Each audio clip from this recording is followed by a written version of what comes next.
a 706 area code. Your name is, and you come from? Hey, Sam. It's Steph calling you from Georgia. I haven't talked to y'all in a long time. How you doing? Good. How you doing? Is it Steph? I know you're great. Yeah. Oh, good to Hey, hear I from wanted to tell you something. I've missed you guys.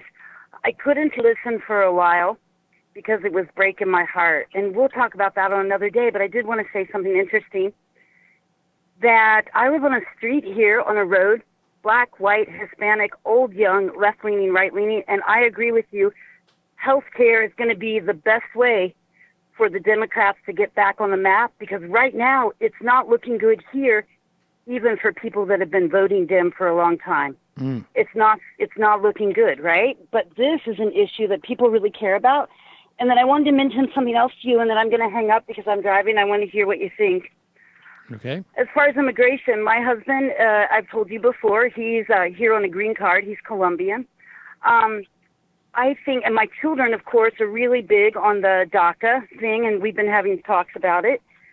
2 of them are away at college. But when we were together, when I had 4 of my kids together and I was trying to feed them, occasionally they would come home with friends from school or a boyfriend and his roommate. I always bring them all. Let's do this thing. But what I realized about immigration is a little bit like raising a family with 4 kids. It really helps to know how many people you have coming. So I'm really curious. One thing I can tell you that everybody agrees on, like I was saying on my street, we get together and have potlucks often, even though we're, like I said, we're right, we're left, we're black, we're white, we love each other, we laugh, we have disagreements that are civil. But I'm curious because it is really important. I think all of us agree that everyone that's here now we need to find a way to get these people documented and part of our country. And that's like a long time overdue, really. And I understand why it didn't happen. Oh, and that's going to help Social Security in the future. I mean, I'm 53, right? I'm heading that way. It helps a lot of things. It helps them more than it helps us. But what do we do about immigration as far as people overstaying their visa? Or I'm not big on a wall, but don't you think running a business there, you're running a business, it does help to have some kind of accounting of who's here, who's coming, and I think as far as our schools and insurance, wanting single payer. And so I'm going to hang up. I'm just curious, what do? We don't want to be people that say close the doors, but also in order to keep your business flying well, we need to have some sense of what's going on. So I maybe never have heard your position, and I'm curious to hear. And then I'll talk to y'all later. Thank you. Okay. All right. Thanks for the call. See ya. Bye. I mean,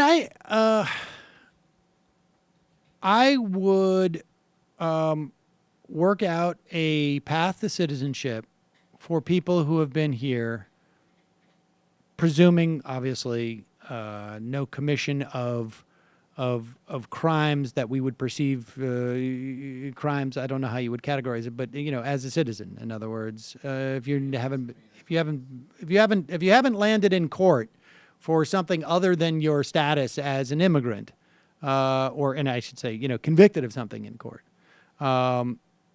I would say a path to citizenship based upon how many years you've been in this country.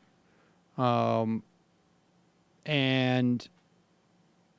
I think for future, I would frankly I would liberalize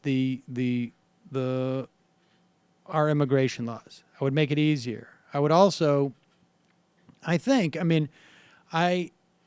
would need to sort of do a little bit more about this, about sort of allowing, I'm very hesitant to have some type of guest worker visa type of thing because of its the ability to sort of exploit this in terms of labor laws, particularly in the context of the people who are running the government right now.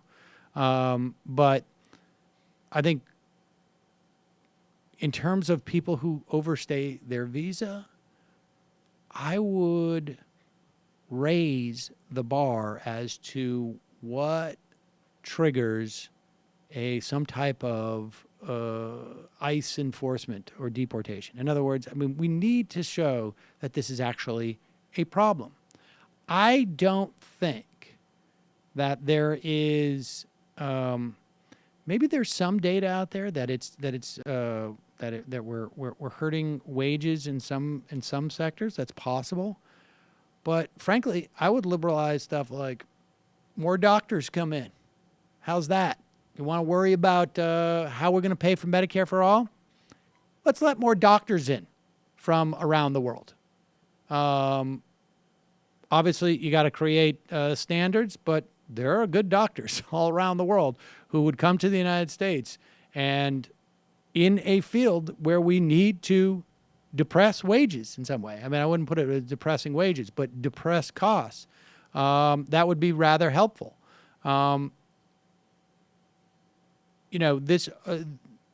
We need to have an overhaul of a lot of different systems in this country to make it work. But there is no value, in my mind, to trying to deport 11 million people. There is less than no value to try and deport DACA or DAPA. I mean, I think ripping apart families, I think we should be far more open to refugees coming from Central America. And then if we're really concerned about this being a problem, let's help economically stimulate Mexico. Let's help our neighbors in this hemisphere so that if we do perceive some type of problem with, you never hear about it, like we've just way too many Polish immigrants who are overstaying their visas. It's just too much. But yeah, I don't think, I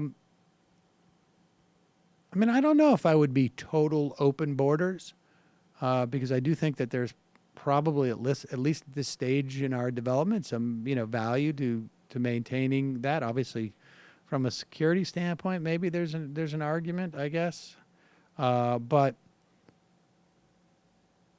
I don't know that. I mean, yes, I get you want to know how many people are coming to the table, but that implies like that we're feeding all these people, and that they're.